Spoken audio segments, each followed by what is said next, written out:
లోకేష్ గారు పెట్టిన ట్వీట్ కూడా మనం గుర్తుండే ఉంటుంది, మీకు గుర్తుండే ఉంటుంది. అధికారం అనేటటువంటి అహంకారంతో కొవ్వు ఎక్కి పెట్టాడు. ఆ కొవ్వు తీస్తాడు వెంకటేశ్వర స్వామి. మేము ఆ లారీని తిప్పి పంపించామని చెప్పారు. ఆ లారీలు ఎక్కడున్నాయి సార్? ఆ లారీలు శ్రీకాళహస్తిలో ఒక పెట్రోల్ బంక్ పార్కింగ్ ప్లేస్ లో ఉన్నాయి. 32 రోజుల తర్వాత 32వ రోజు అదే లారీలను, ఏఆర్ డైరీకి చెందినటువంటి లారీలను వైష్ణవి డైరీ పేరుతో ఇన్వాయిస్ మార్చి మళ్ళీ తీసుకొచ్చి నెయ్యిలో వాడారు అని సిట్ చెప్పింది. నెయ్యిలో వాడారు అంటే అర్థం ఏంటండి? జంతు కొవ్వు కలపలేదు అన్న సంగతి వాళ్ళకి తెలుసు. ఇక్కడ జగన్మోహన్ రెడ్డి గారు జంతు కొవ్వు కలపడు, చంద్రబాబు నాయుడు గారు కలపరు, ఇప్పుడున్న బిఆర్ నాయుడు గారు కలపరు, అదేవిధంగా పాత చైర్మన్ అయినటువంటి వైవి సుబ్బారెడ్డి గారు కలపరు, కరుణాకర్ రెడ్డి గారు కలపరు. ఏ ఒక్కరు కూడా ఆ పని, ఆ నీచమైనటువంటి పని చెయ్యరు. అది పవన్ కళ్యాణ్ గారు ఆయన కూడా అన్నారు. ఏమనంటే జగన్ కలిపాడని నేను చెప్పాను, ఆ మాత్రం నాకు సెన్స్ లేదా అని కూడా అంటున్నారు. అన్న తర్వాత అదే అంశాన్ని ఇదంతా ఎదుర్కోలేదా? సమాధి చేస్తామని మాట ఇచ్చాము. ఆయన ఎక్కడలేని ప్రజా పోతున్నాడు, పెరిగిపోతా ఉంది, ప్రజల మద్దతు పెరిగిపోతా ఉంది. కాబట్టి ఇతను దేవుడితోనే కొట్టాలి. దేవుడి విషయంలో 40 దేవాలయాలను వాళ్ళు కూలిస్తే జగన్మోహన్ రెడ్డి గారు ఆ దేవాలయాలను పునర్నిర్మించాడు సార్. అమరావతి ఈ రోజున అమరావతిలో వెళ్ళి వెంకటేశ్వర స్వామి గుడిలో పూజలు చేస్తున్నారే చంద్రబాబు నాయుడు గారు, వీళ్ళంతా ఆ గుడిని జగన్మోహన్ రెడ్డి గారు కట్టించారు సార్. విశాఖపట్నంలో వెంకటేశ్వర స్వామి గుడిని జగన్మోహన్ రెడ్డి గారు కట్టించారు సార్.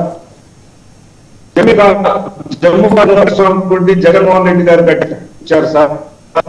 అమెరికాలో కూడా వెంకటేశ్వర స్వామి జగన్మోహన్ రెడ్డి గారు, అది ఇంకా కన్స్ట్రక్షన్ లో ఉండగానే ఆయన అధికారం కోల్పోయారు, అది వేరే విషయం సార్.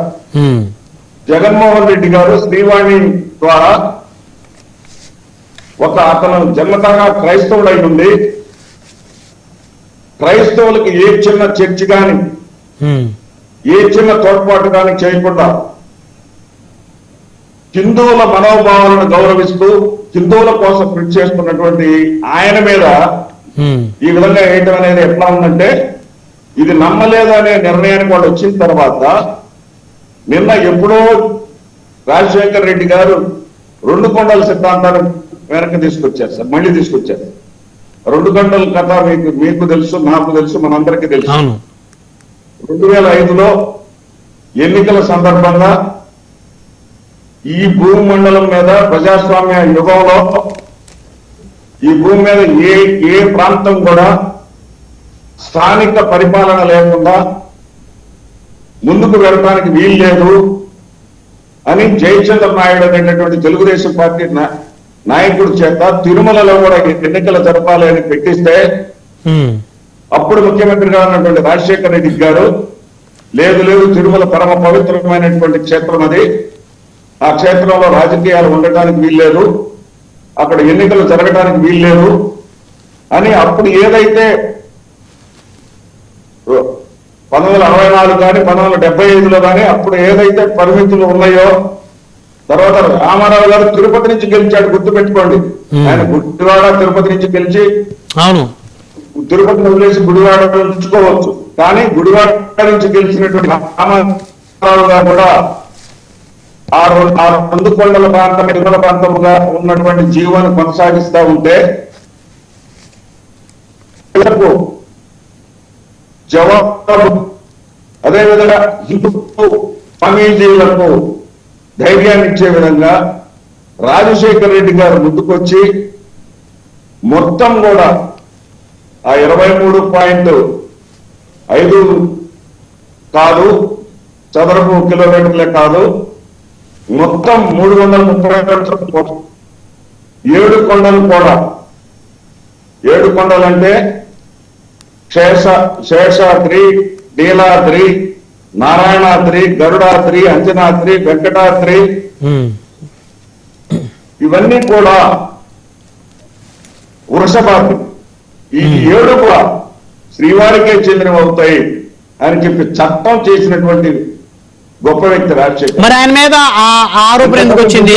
వెంకటేశ్వర స్వామి వారికి 7 కొండలు ఎందుకు, 2 కొండలు చాలు అనేటువంటి ఆరోపణ రాజశేఖర రెడ్డి గారి మీద మరి ఇన్ని సంవత్సరాలుగా ఎందుకు ఆరోపణ ఆ విధంగా చలామణి అవుతుంది మార్కెట్లో? అదే సార్, మీడియా బలంతో మామూలుగా ఈనాడు, ఆంధ్రజ్యోతి 2 పత్రికలు పతాక శీర్షికల్లో హిందువులకు ఎంతో గౌరవనీయమైనటువంటి 7 కొండల వెంకటేశ్వర స్వామి 7 కొండలు కాదకొండలేనంట, అది 2 కొండల రాజశేఖర రెడ్డి జరగడానికి వీళ్ళే అనేది ఏమిటి అని చెప్పేసి ఆ ప్రాంతం 2 కొండలకే చేరి వస్తే 2 కొండలు కాదు 7 కొండలు ఉండాలని మార్చినటువంటి వ్యక్తి రాజశేఖర రెడ్డి గారు. ఓకే, ఆ దుష్ప్రచారం ఆ రోజున ఏ విధంగా దుష్ప్రచారం చేశారో ఈ రోజు అదే దుష్ప్రచారం చేస్తూ కల్తీ అయ్యుంటే దానినే ఎందుకు వాడారో ఈ డిబేట్ లో ఉన్నటువంటి తెలుగుదేశం నాయకుడు సమాధానం చెప్పాలి. రైట్, 1 by 1 మాట్లాడదాం సార్. మనతోటి తెలుగుదేశం సాహిబ్ గారు ఉన్నారు, ఎస్పీ సాహిబ్ గారు. సార్ గుడ్ ఈవినింగ్ అండి సాహిబ్.